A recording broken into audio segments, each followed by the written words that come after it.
Okay, now we want to talk about ocean waves. So we said that the ocean makes currents that moves around inside the ocean. Well, at the surface, the surface of the water is going to move in the form of a wave. So what is a wave? Okay, so here is any type of a wave, and then we've got some definitions so that you're going to have a crest over here, and then you got another crest over here, and then the distance between the two crests is going to be called the wavelength. And then we abbreviate the word wavelength with the letter lambda. So it's a Greek letter lambda. It's a length. So we could actually measure that with a ruler. It would be the physical distance between these two crests. Okay, then in addition to having a crest, waves also have a trough. And then we can draw a line halfway through the wave, and then the distance from that line up to the top of a crest is going to be called the amplitude of that wave. So if you recall, we used these same words when we talked about earthquakes, and we said an earthquake had a wavelength and it also had an amplitude. So what is going to determine how tall a wave is in a body of water? So it's going to depend on how fast is the wind blowing. The faster the wind blows, the greater the amplitude of the wave is going to be. It's also going to depend on the length of time the wind has blown. So the longer the amount of time the wind blows, the more time it has to give energy to the water. So the waves are going to be larger the longer the time that the wind blows across it. And it's also going to depend on distance. So that if you've got a small body of water, such as a lake, and the wind blows across it, it is going to produce waves. But those waves are not going to be very big. On the other hand, if you've got a larger body of water, maybe it's an ocean, and then the wind, same wind, blows across it, it's going to blow across it for a longer distance, and that is going to produce waves that are going to be taller. You can also have waves can hit each other.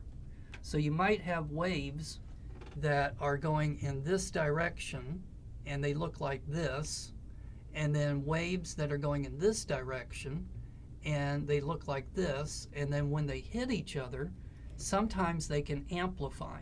So that like where this one hits this one, then you get an extra tall wave.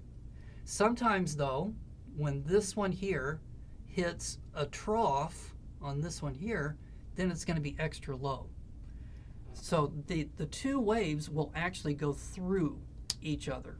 So as this wave is going this way and it hits this wave, they go through each other, but as they're going through each other, they will produce extra large and extra small waves. And so you can have waves that are generated by a storm 100 miles away. And then those waves will be traveling across the ocean, and they're going to hit another set of waves that might have been generated by a storm way over there somewhere. And so that's the reason why when you are looking at pictures of the open ocean, you see all sorts of different waves occurring, and that's because of the interference of waves coming from different directions. Okay, another thing is the wave is going to cause the water to move. Now the wave is actually what is being transmitted from point A to point B. So you have a wave that goes from those 2 points. But the actual water itself doesn't move that much. So you can try this for yourself when you're out at a lake and you see some waves. Take a stick or take a bobber or something, throw it into the water and see what the bobber does. So you'll notice that the waves are moving, but the bobber is basically making a circle at the surface. But the further you go under the water, the less the water feels the effects of the waves up above it. So it's very similar to how the intensity of light gets dimmer the further away you get from the source of the light. So the further away you get from the source of the wave, the less the water is moving. And so you see it's making a series of circles, but you notice that the circles are getting smaller the deeper you go. And there is a limit to how deep you can go and still feel the effects of the waves that are up here. And that's going to be called the wave depth, and that's going to be equal to lambda divided by 2. So lambda divided by 2 is going to be equal to the depth of the farthest down you can go, which is called the wave base. And so if you're a fish, even if there's a hurricane going on up here, if you're a fish, if you're below that wave base, everything's okay. You don't even notice that there's a hurricane going on up above you. Now, why is this important?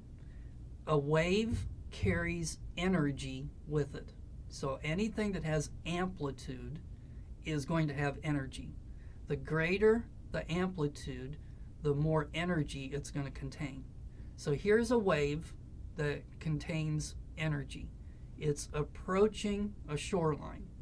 So at first, when it's out here in the deep ocean, so here's the bottom of the ocean floor, and then it's going to come up onto land. So out here, you're going to have your circle things, and they kind of peter out at this depth. But the closer you get to the shoreline, the closer this bottom circle gets to the bottom here.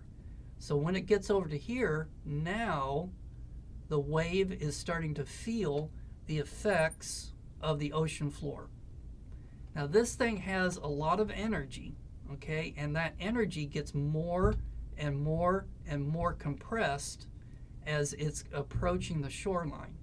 And eventually it's going to get to such a point that this thing has so much mass above the water that it can't hold it upright anymore, and it's going to crash over as a wave. Now this is important because this crashing wave then can erode shorelines. It can also transport sand and sediment, and it can also deposit it. So it's the same thing as what a river can do. The only difference is that this is an ocean wave that's doing it. Okay, let's take a break, and when we come back, we're going to talk about what determines a shoreline.